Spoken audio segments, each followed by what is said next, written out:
नमस्कार मित्रांनो, आपल्या सर्वांचं शेतकरी अपडेट या चॅनलवरती स्वागत आहे। आता दुपारचे 12 वाजत आहे बऱ्याचशा भागामध्ये।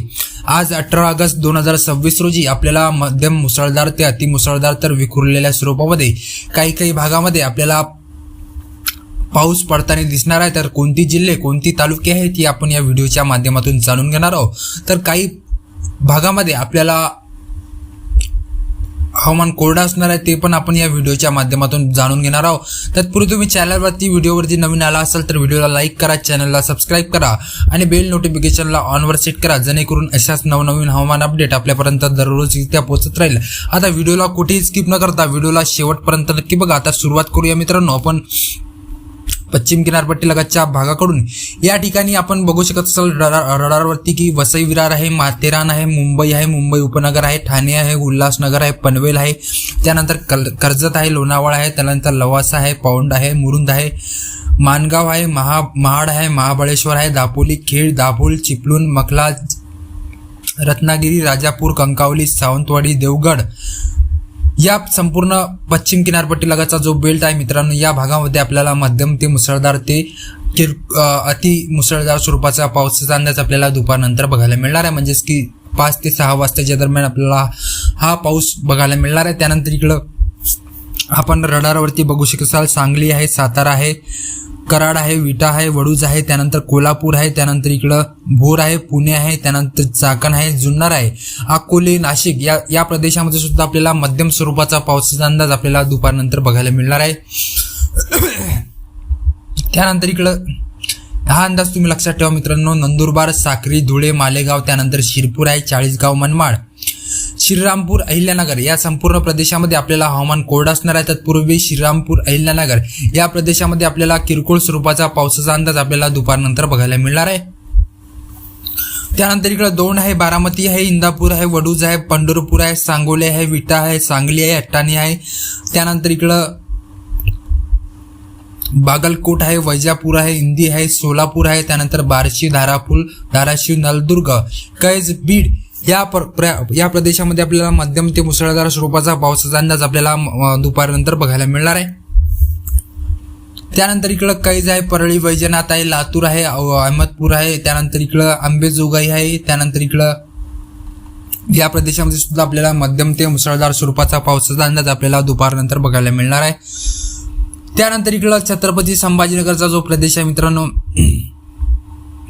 छत्रपती संभाजीनगर, चाळीसगाव आहे, त्यानंतर धुळे आहे, जळगाव आहे, सोपडा आहे, रावेर आहे, मुक्ताईनगर आहे, त्यानंतर शेवगाव आहे, त्यानंतर इकडं अंबड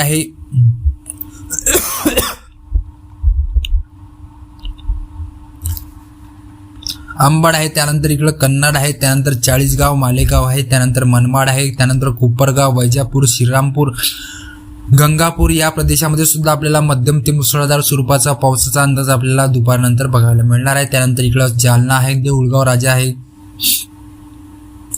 परतूर आहे, माजलगाव आहे, मंठा आहे, शेलू आहे, पाथरी आहे, त्यानंतर इकडं वडवाणी आहे, परळी, वैजनाथ, गंगाखेड आहे, त्यानंतर परभणी आहे, जिंतूर आहे, त्यानंतर पूर्णा आहे, औंढा नागनाथ, बसमत, नांदेड, अर्धापूर, कंधार, त्यानंतर मुखेड, नायगाव, अहमदपूर, बेडोंबरी, भोकर, धर्माबाद, भैसा, देगलूर या प्रदेशामध्ये सुद्धा आपल्याला मध्यम ते मुसळधार स्वरूपाचा पावसाचा अंदाज आपल्याला दुपारनंतर बघायला मिळणार आहे। खरं पाहता म्हणजेच की या भागामध्ये आपल्याला मध्यम स्वरूपाचाच पावसाचा अंदाज बघायला मिळणार आहे, जास्त मुसळधार स्वरूपाचा पावसाचा अंदाज आपल्याला बघायला मिळणार नाही। त्यानंतर इकडं यवतमाळ जिल्ह्यामध्ये दिग्रस, दारवा, नेर, आर्णी, पुसद, त्यानंतर उमरखेड आहे, त्यानंतर इकडं घाटंजी, पांढरकवडा, त्यानंतर इकडं वाशिम जिल्ह्यामध्ये वाशिम, कारंजा, लाड, मंगरुळपीर, त्यानंतर मानोरा, वाशिम, त्यानंतर मालेगाव आहे, रिसोड आहे, त्यानंतर पातूर आहे, बाळापूर, अकोला, पाटी, त्यानंतर तेलारा, अकोट, जळगाव, जामोद, नांदुरा, खामगाव, जानेफळ, मेहकर, बुलढाणा, मोताळा या प्रदेशामध्ये सुद्धा आपल्याला किरकोळ स्वरूपाचा पावसाचा अंदाज आपल्याला दुपारनंतर बघायला मिळणार आहे। त्यानंतर इकडं आपण वळूया मित्रांनो, दर्यापूर आहे, मूर्तिजापूर आहे, त्यानंतर अचलपूर आहे, अमरावती आहे, त्यानंतर चांदूर आहे, मुजरी, मोर्शी, आर्वी, आष्टी, त्यानंतर पुलगाव आहे, वर्धा आहे, हिंगणघाट आहे या प्रदेशामध्ये सुद्धा आपल्याला किरकोळ ते मध्यम स्वरूपाचा पावसाचा अंदाज आपल्याला बघायला मिळणार आहे।